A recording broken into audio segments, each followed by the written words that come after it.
Welcome to Workplace Psychology with Dr. Martha Greidick. I'm Dr. Martha Greidick. This podcast examines a wide variety of work-related issues through the lens of industrial and organizational psychology.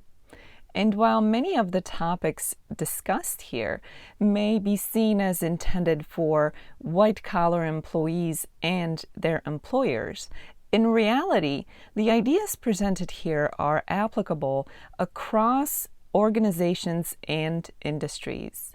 Additionally, many of the topics discussed here may be applicable outside of the workplace. I encourage you to examine what's presented here, apply what makes sense to you, and simply discard the rest. A 4-day work week is not a new concept. This is a suggestion for a work week that would include a 32-hour work week spread over 4 days and would allow employees to have the same pay and the same benefits as though they worked a full 40-hour work week. This is a way of working that many companies have already embraced for a number of years, while other companies may have tried this way of doing things but decided that it wasn't for them. This concept is back in the spotlight as there was a recently introduced bill in Maryland here in the United States that proposed a trial, a pilot program, if you will, that would try out a 4-day work week. And while many are excited by this prospect, the reality is that research associated with 4-day work weeks has been rather confusing. The results have been mixed. Some companies that have tried this way of doing things have reported a more productive workforce and happier employees because in order to get the same amount of work done, employees remain more focused and waste much less time, which allows them to get their tasks accomplished in less time, leaving them more free time. Others have reported just the opposite, where employees struggle to get the same amount of work done in fewer hours, which leads not only to increased stress, but even increased chances of burnout.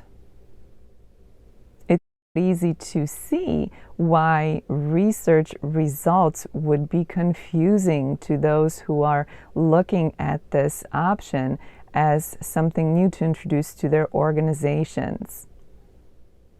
Many employers are skeptical because they're dealing with customers who expect the same service and availability over at least 5 days a week. For some, it may be 6 or 7 days a week. As this concept of a 4-day work week is being reintroduced to us, the government is suggesting potential incentives for employers, specifically incentives of tax breaks. However, many CEOs remain skeptical of how successful such a way of working would be within their organizations. Some have suggested that a better option may be fewer hours during the day over 5 days during the week, or more flexible schedule options as opposed to a 4-day work week. As is often the case with new concepts or concepts that are being reinvented or reintroduced, this concept of a 4-day work week is being presented to us as something that is a global solution or a global option for everybody, meaning for all companies and organizations. That in itself may be part of the problem and part of why the research results have been so mixed and so confusing. In reality, the viability of such an option will vary from one organization to the next.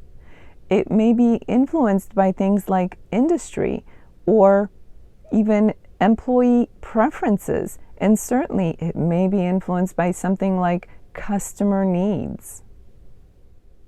So before we get all worked up about this shiny new option of a 4-day work week, let's look at it from the perspective of your individual organization. This is why it's so important to get that conversation started within your organization and to examine whether or not a 4-day work week is a viable option for your specific company. A trial period may make sense for some organizations, while other organizations may not even consider a trial period because a 4-day work week is not a viable option for them.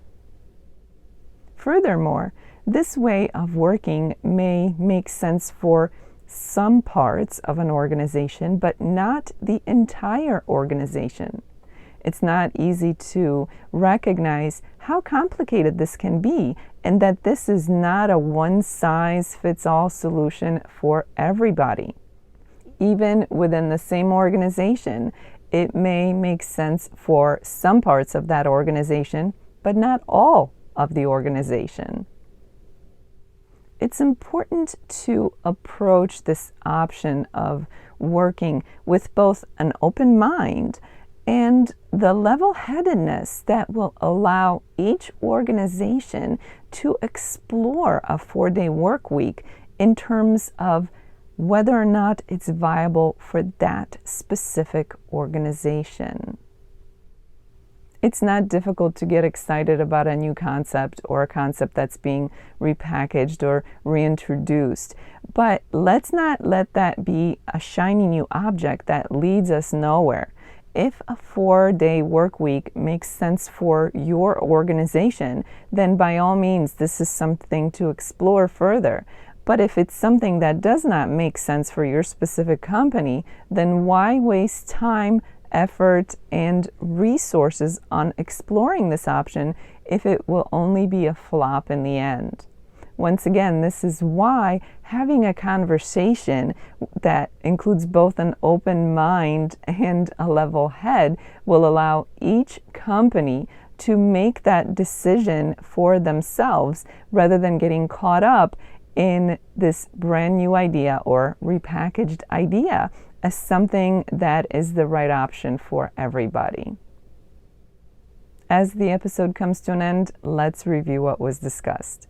A 4-day work week is not a new idea. It's something that's been around for a while, but it has hit the spotlight once again as one of the states in the United States here has introduced a bill proposing a trial period for a 4-day work week. This is a concept that includes the same pay and benefits, but fewer hours, specifically 32 hours a week over 4 days, as opposed to 40 hours over 5 or more days.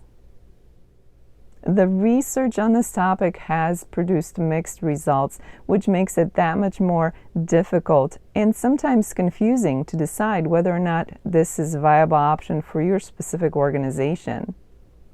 What's important to remember is that the decision or the answer to that question will vary from one organization to the next.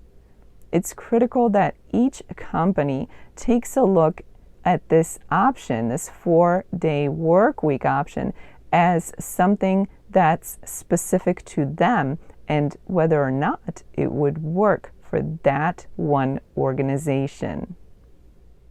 An open mind and a level head is always a good thing to have when exploring new options. And of course, starting the conversation and keeping it going is always a good thing.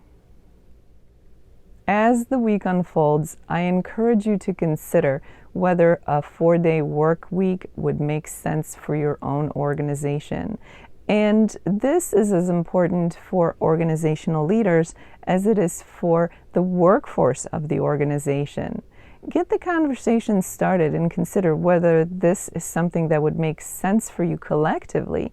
Maybe within some departments or even just one department, maybe for the organization as a whole, or maybe not at all. Whatever the answer ends up being, it has to be an answer that makes sense for your specific company. It's important not to get swept up in running after the shiny new thing that's been introduced or repackaged and reintroduced to us recently. For those of you who are experiencing this podcast in an audio-only version, I invite you to check out my YouTube channel where you can find the video version of this podcast. The link for that is in the description below. In addition to the podcast, my YouTube channel also includes videos related to stress management, so I invite you to check it out. Thank you for joining me today. Please subscribe to this podcast. I look forward to seeing you again next time. Until then, I wish you joy and well-being.